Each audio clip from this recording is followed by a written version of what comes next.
오늘의 작품은 롭 브룩스의 매일매일의 진화 생물학, 섹스, 유전자, 그리고 로켓롤입니다. 작품 들어가겠습니다.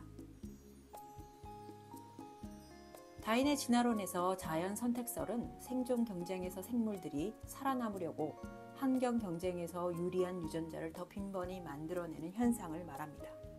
쉽게 말해 기린은 많은 수의 자손을 낳고 그 자손 중에 목이 짧은 개체와 긴 개체가 있다고 가정해보죠.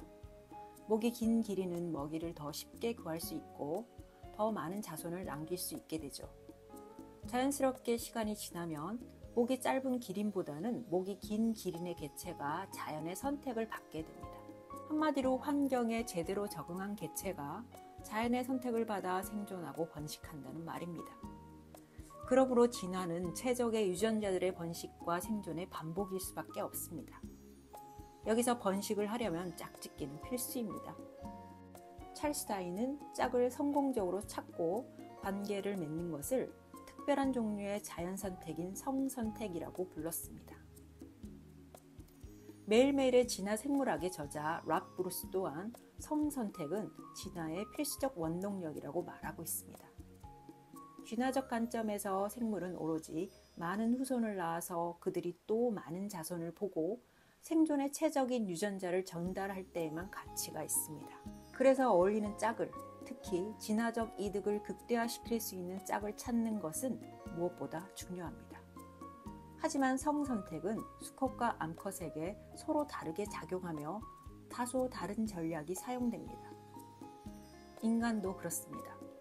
성선택은 남성과 여성의 신체, 뇌, 행동을 종종 다른 방향으로 진화시킵니다.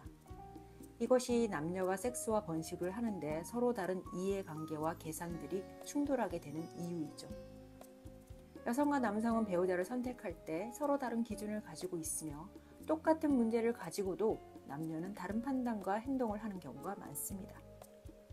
롭 브룩스는 진화적 원리가 우리의 인간의 삶과 일상의 문제들, 특히 남녀의 관계를 바라보는데 유용하고 흥미로운 통찰력을 제공한다고 말하고 있습니다.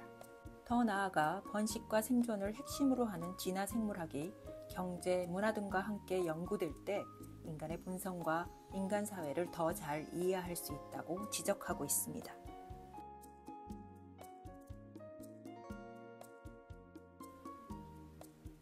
1. 남녀의 진화적 계산서는 다르다. 숨겨진 배란. 인간 사회에서 남성과 여성 간의 역할이 다르기에 이해관계도 달라집니다. 여성은 출산까지 아이를 뱃속에 품고 다니고 생후엔 젖을 먹이기 위해 비축해둔 지방까지 끌어다 먹입니다. 또 임신 중 여성은 다른 아이를 가질 수 없고 수유 중에도 마찬가지입니다. 반면 남성은 이론적으로도 하루에 몇 명의 여성과도 짝짓기를 할 수 있습니다. 한 여성이 아이를 갖고 출산하고 그 아이가 젖을 뗄 기간 동안 남자는 수백 명의 여성과 짝짓기를 통해 난자를 수정시킬 수 있습니다. 이론적으로 말입니다.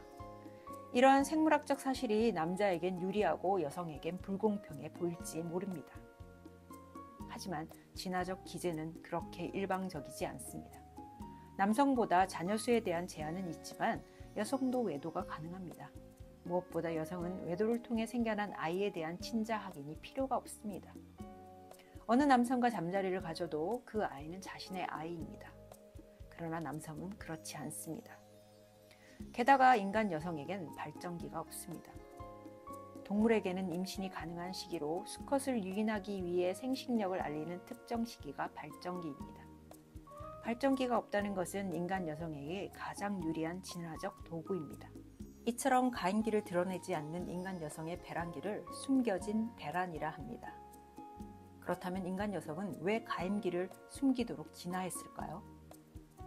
누가 아버지인지 혼란스럽게 만들어서 여러 남성이 아이를 보호하고 양육을 도울 수 있도록 하는 진화적 장치로 보입니다.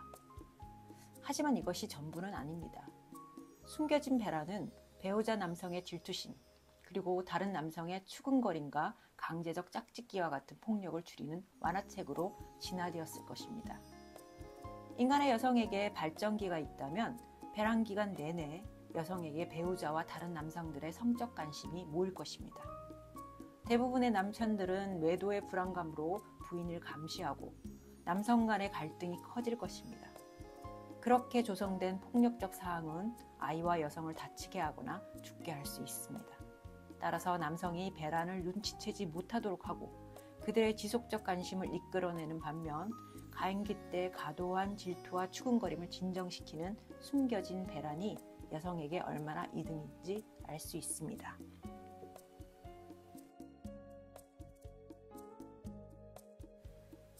2. 진화는 낭만적 사랑이라는 콩깍지를 씌운다. 남녀의 서로 다른 진화적 이해관계와 낭만적 사랑, 이 두 가지 상반된 모습은 어떻게 공존할 수 있을까? 결론부터 말하자면 낭만적 사랑은 번식을 목적으로 하는 진화적 원리가 그리는 큰 그림의 일부일지 모릅니다. 사실 우리는 낭만적 사랑, 순수한 사랑의 감정을 이용해 우리 삶과 미래 번식 기회의 상당 부분을 상대방과 함께 하는 것이 올바른 일이라며 자기 자신과 서로를 설득한다.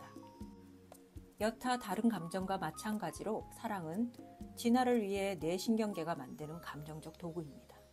남녀의 사랑을 이용해 자연은 인간의 번식과 생존을 통제합니다.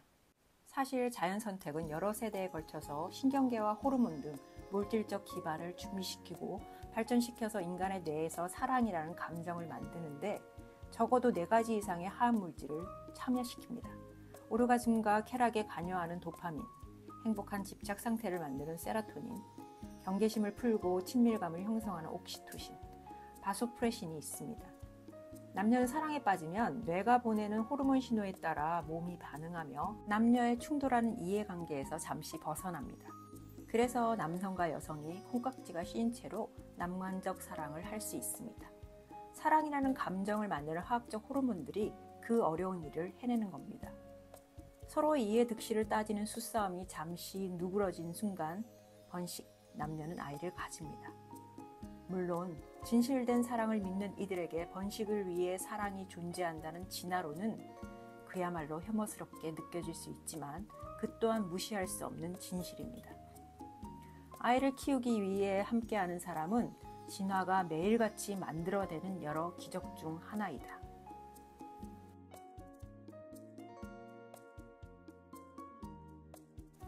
3.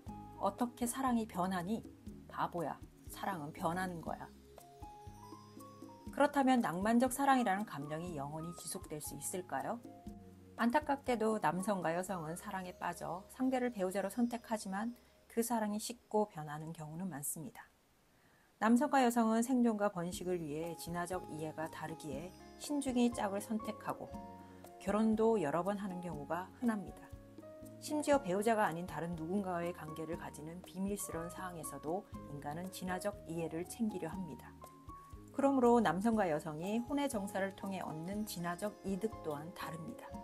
남성의 이해는 자손의 수를 증가시키는 것에 있고 여성의 경우는 훌륭한 유전자를 가진 남성과 혼의 정사로 남편의 그렇고 그런 유전자가 아닌 훌륭한 유전자를 가진 자녀를 남기기 원합니다. 그리고 재산이 많은 남성과의 관계로 자식을 위한 자원을 더 많이 확보할 수 있도록 합니다. 대부분의 동물들은 짝짓기를 위해 협동을 하기도 하고 서로 배신하고 이용하기도 합니다. 기본적으로 수컷과 암컷이 짝을 맺을 때 그들은 가능한 상대방에서 많은 것을 얻어내려 합니다. 인간도 별반 다르지 않습니다. 진화는 말 그대로 품위도 없고 억지스럽고 살벌하지만 반박할 수 없는 구석이 존재합니다.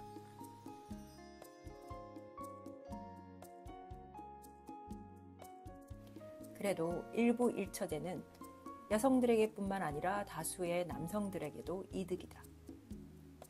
일부 일처 제도는 언뜻 보기에 진화적으로 남성보다 여성에게 더 유리하게 보입니다. 일단 여성은 많은 아이를 가지는 것에 한계가 있으며 한 아이를 양육해야 하는 비용이 다른 어떤 생물보다 크기에 많은 자손을 가지는 것보다는 소수의 자녀를 길러내는 것이 오히려 번식에 유리합니다. 소수의 자녀이더라도 질 좋은 소수의 자녀로 길러내야 하는 것이죠. 반면 남성은 여러 여성을 만나 원하는 대로 잠자리를 하고 자신의 자손을 더 많이 퍼뜨리는 것이 진화적으로 더 이익입니다. 그가 한 가정에 머무는 것은 사실 진화적 비용이 그 대가가 더 큰 셈이죠. 하지만 그것을 포기하고 남성이 가정에 머무는 이유가 무엇일까요? 사실 많은 여성과 잠자리를 할 수 있는 진화적 매력을 지닌 남성은 매우 소수입니다. 남성 집단 내에서 많은 여성과 많은 자손을 가질 수 있는 이들은 높은 지위에 있는 남성들이거나 부자들입니다. 여성의 수는 제한되어 있는데 극소수의 남성들이 다수의 여성들을 독점한다면 남성 집단 내의 다수의 남성은 진화적 측면에서 패자가 될 가능성이 많습니다. 다시 말해 경쟁에 뒤진 남성들은 섹스는 물론이고 자손을 남기지 못할 가능성이 높다는 말이죠. 그러므로 일부 일처 제도는 여성에게뿐 아니라 다수의 남성에게도 이득이 됩니다. 5. 친자의 확실성이 헌신적 아버지로 만든다. 대부분의 현대인들은 표면적으로 일부 일처제의 형태의 가정을 유지함으로써 남성에게 아이의 생물학적 아버지라는 확신을 심어줍니다. 게다가 과거에 비해 아버지들의 친자 확인 방법이 손쉬운 것도 사실입니다. 결국 아버지들은 다른 어느 세대보다 친자의 불확실성이 제거된 환경에 살고 있습니다.